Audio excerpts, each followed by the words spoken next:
and welcome to Light for Life. If you are returning to our channel, thank you. We value and appreciate you. Our aim is to shine a bright light on your inner splendor and assist to connect you to your magnificence via what we intend to be enlightened sharing, potentially educational and hopefully entertaining information, as well as encouragement for new perspectives. If you are new here, you are most welcome. We do hope that you will find our content highly beneficial and enjoyable. I am Liss. I'm a science of mind practitioner and a teacher of various healing modalities applicable to all aspects of the self and this life. And I am Lori. I am a holistic wellness researcher and educator. Welcome to Connections with Liss and Lori. We use the space to offer our perspective regarding multiple different topics that we certainly hope you find inspiring.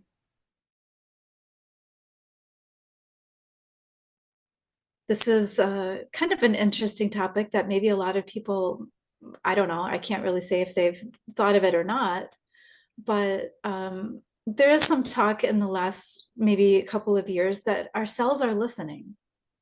So it's definitely worth value to understand what it is that we're talking about and that they're eavesdropping on, and be really cognizant of what it is that we're saying to ourselves. And one of the ways that I try to explain this to the people that I work with is, imagining that the mind is the computer and the cells execute the program that the computer wants you to perform. The computer needs instruction, right?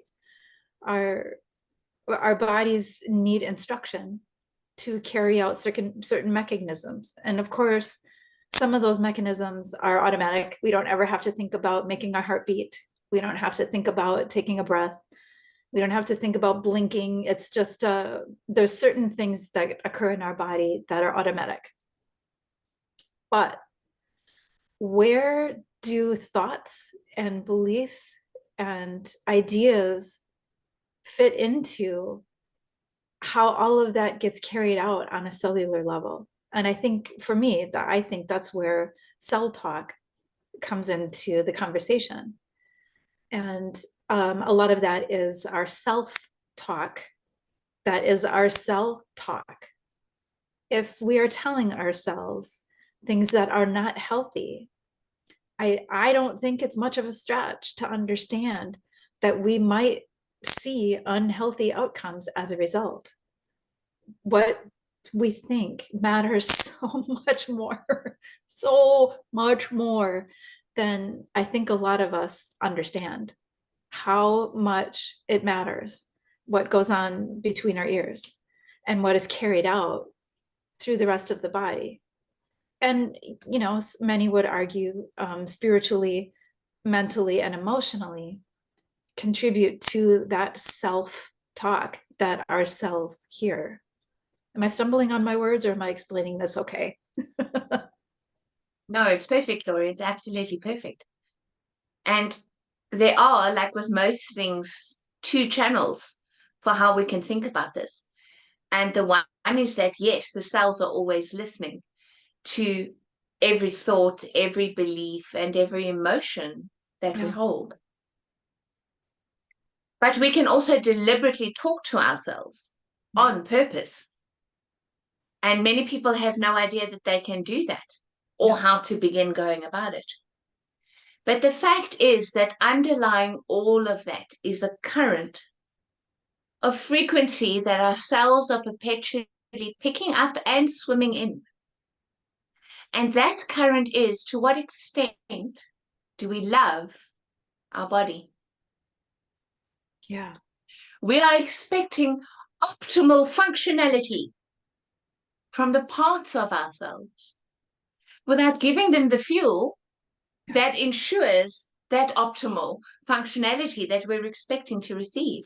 So if we are getting less than optimal results, perhaps it's because we're giving a downgraded frequency from what they actually require. We can't hate our body Yeah. and expect to be in glowing and perfect health. Because glowing and perfect health is a byproduct of love. Love and wellness are intrinsically linked.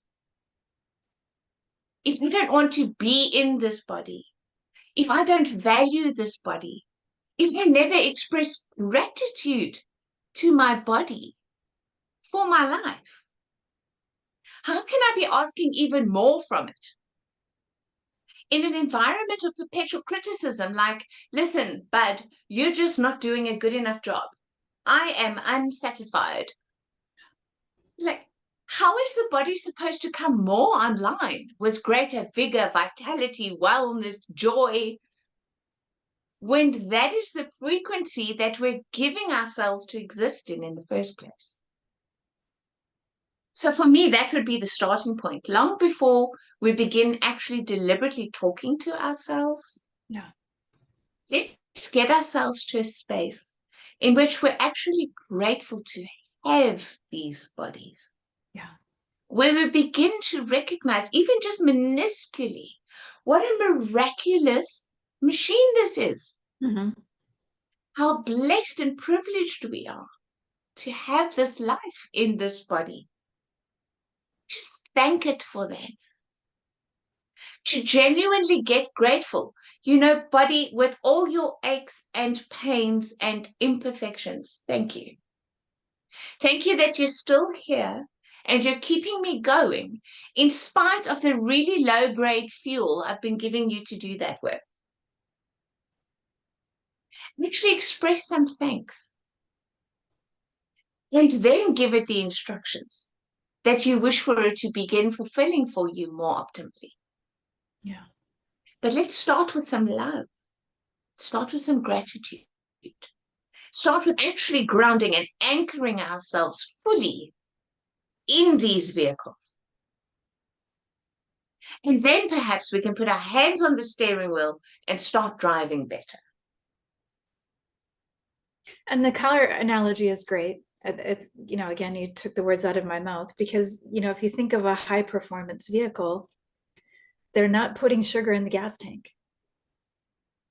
It's the quality of the fuel really does have to be the optimal performance fuel. So if we aren't giving ourselves that love and the gratitude and the joy, even if we don't feel well physically, if we're up against, you know, really challenging illnesses, I can really relate to how difficult it can be to bridge the gap between how I feel and how I want to feel. Sometimes it's a hard concept to grasp. Like, how can I be grateful when I feel like garbage? But that's actually when you need to, because it is the actual fuel for where you want to go. You have to put that in your Bugatti to put that really good fuel in the Bugatti in order for that Bugatti to perform like you want it to.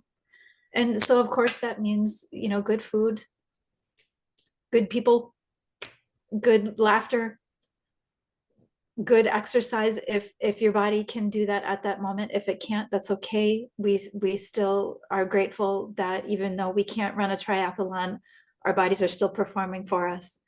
And, you know, like you said, just build with some really important basics.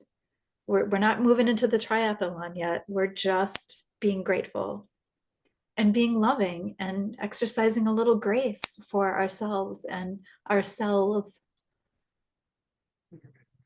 Exactly. Gratitude is healing, Laurie. Mm.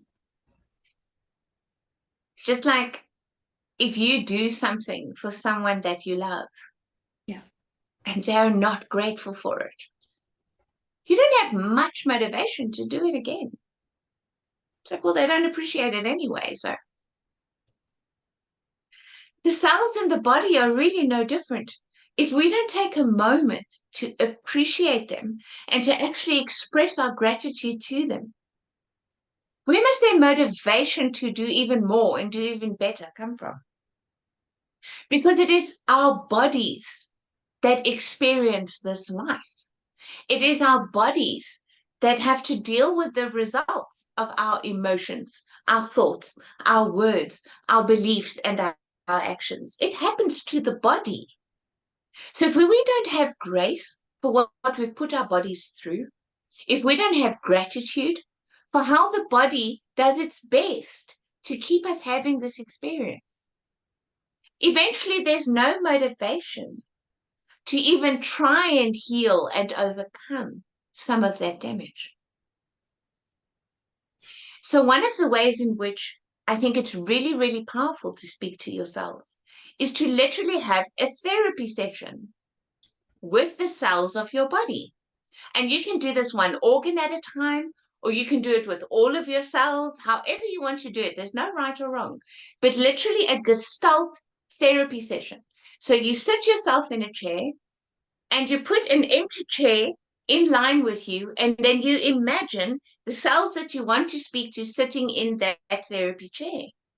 And then have a talk therapy session with the cells and actually speak to them. Very often, an apology is going to be due. If for nothing else, I'm sorry that I've been so neglectful of you. And ungrateful. Help me to be more aware of what you might need from me. And then please, would you X, Y, Z for me? Yeah. So perhaps on Monday, you can talk to your lungs, pop them in a chair and have a conversation. And then on Wednesday, you can put your heart in the chair, have a conversation. Friday, let's put your guts up there.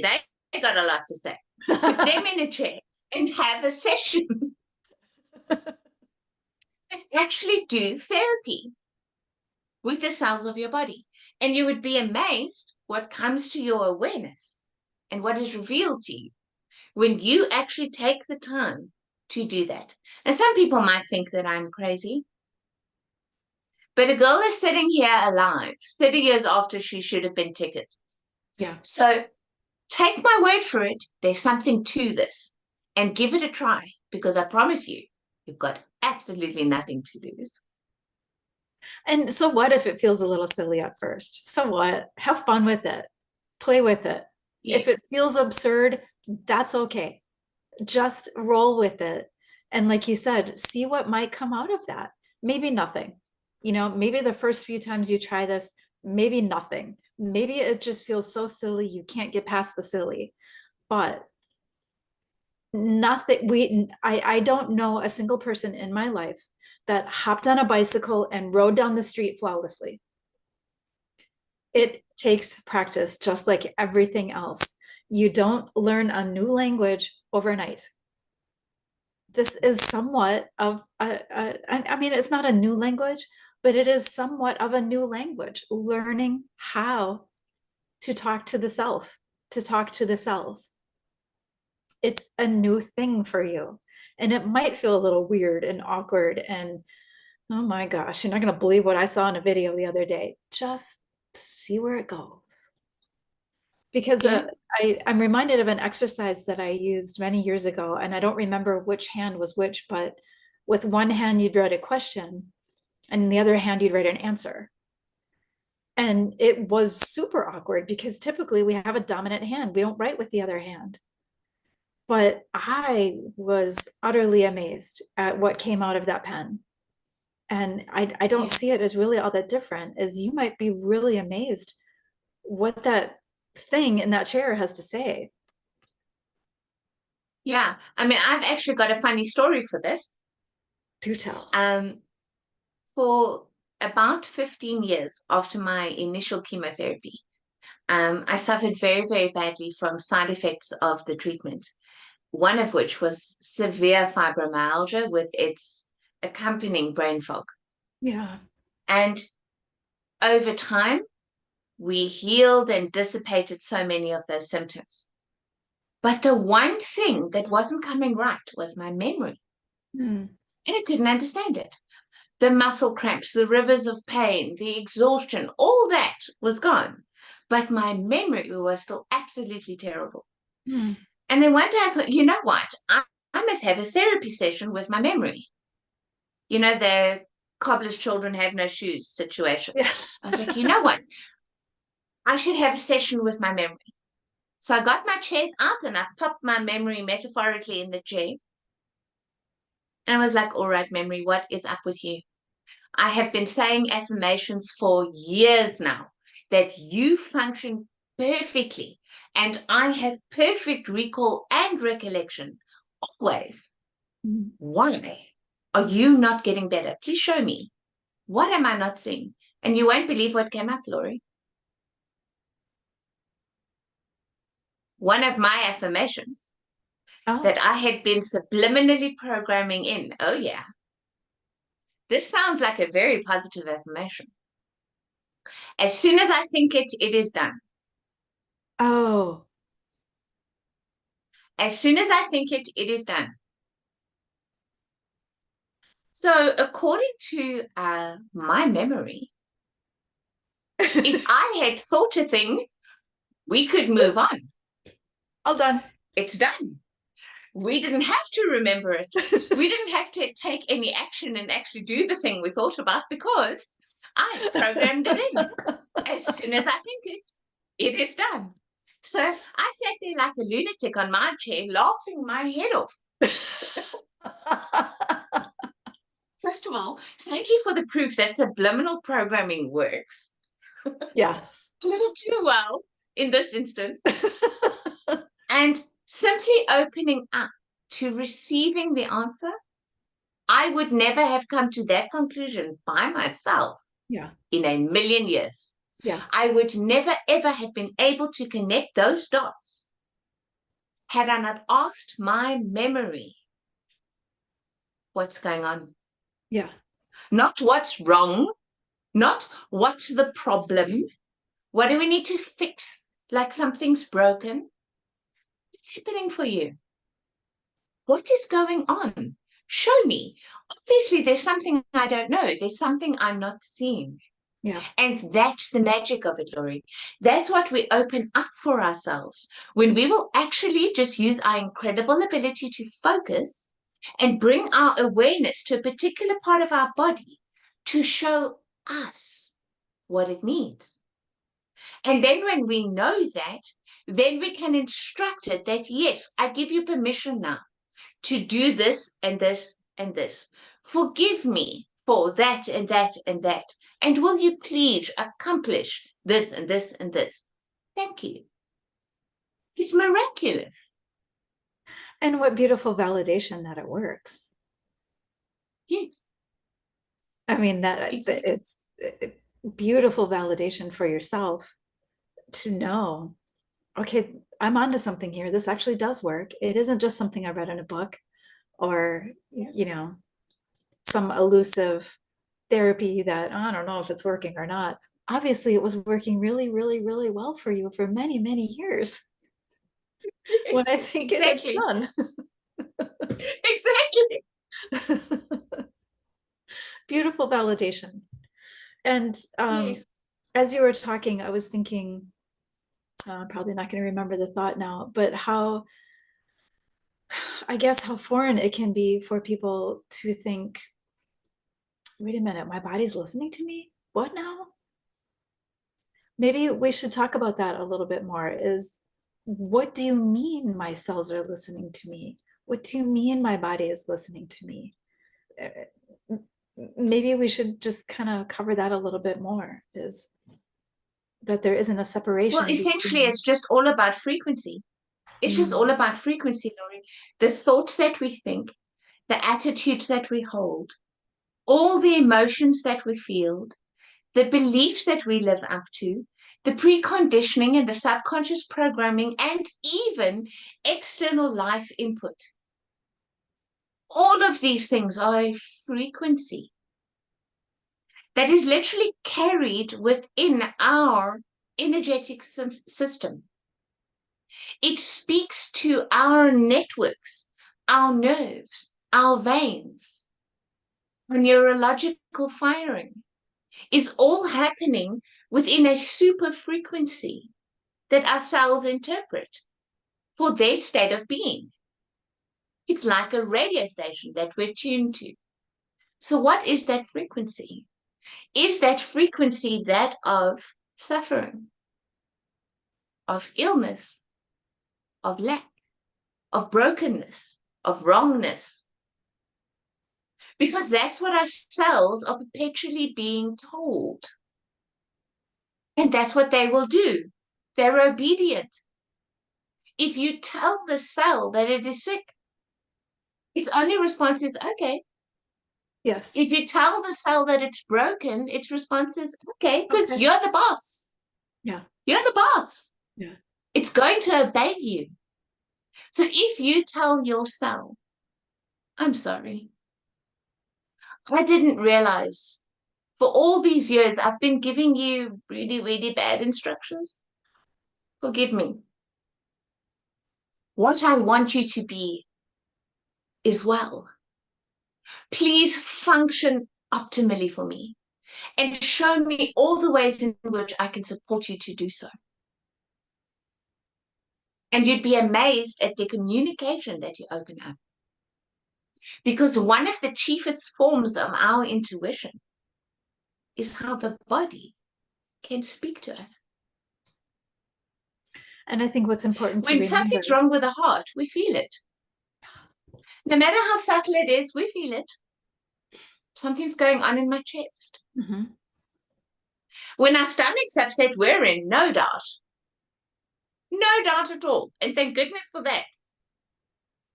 Because at least we take our body to where it needs to be for said problem. It takes a bit more intuition to know when something is wrong with our kidney. Yeah. Or when something is wrong with a lymph node. Or when something is wrong with a gall bladder. But nonetheless, our body intuition is always speaking to us. The problem is we don't listen because we don't know that we can. Right. We don't know that we can. Right. But we can literally bring our faculty of awareness to the inside of ourselves and do a mental scan. Let's ask every part of us how it's doing. How's that for an idea? I think Good it's brilliant. morning, my ears. Yeah. Good morning, my ears. How are you today? I think you're okay. You feel okay. You seem to be hearing okay. Are you okay? And I think it's important to remember that it's a network. It's all connected. It's an intricate design in and of itself. So, like you said, when you are focused on what's wrong, the whole network is going to comply with what's wrong. And equally as powerful is when you focus on what's right, the whole network is going to respond to what's right. To me, that's a really powerful key word, is that these miraculous bodies are so amazing. And all they really want is to keep us alive. Yes, they do try to maintain homeostasis. Yes, they do try to do this. Yes, they do try to do this. But all they want to do is keep us alive. And all we do is send really confusing messages. Exactly. And we can change that. Exactly. We can change that. And it can be so incredibly empowering to understand how the body tries to reflect this to us. Yeah. When you understand what manifests on the left compared to what manifests on the right, when you understand what manifests in my toes compared to what manifests in my knees, Yeah. what manifests behind my eyes compared to what manifests in my elbow, when you understand that certain things correlate to certain parts of the body and that's how they express, then something like knocking your little left toe is a message to you about something in that network that's out of alignment. Yeah. So that's very, very powerful knowledge to avail ourselves of, is to actually understand what is the bridge between the purely energetic thoughts, emotions, states of being, and the physical body and what is happening to the body. because they are two sides of a coin. Or a mirror, they reflect each other. Yes. Yes. Yeah, it's very powerful information when you start looking at the connection. It is quite powerful. It's very eye-opening and such in all good ways. Yes. Yes. And it enables us to assist our bodies more. Thank you for connecting with Light for Life. If you appreciate reminders, please go ahead and subscribe to the channel so you can receive those notifications. If you would like to work with one of us, you can find our contact information in the About section of this channel. Yes, thank you for connecting with Light for Life. Please share your insights, your questions, and your comments with us in the comment section below. We value your feedback. And we really hope that we will see you for our next episode. We upload one every Thursday. Until then, bye-bye and be joyful. Until we connect again, we send you love and light.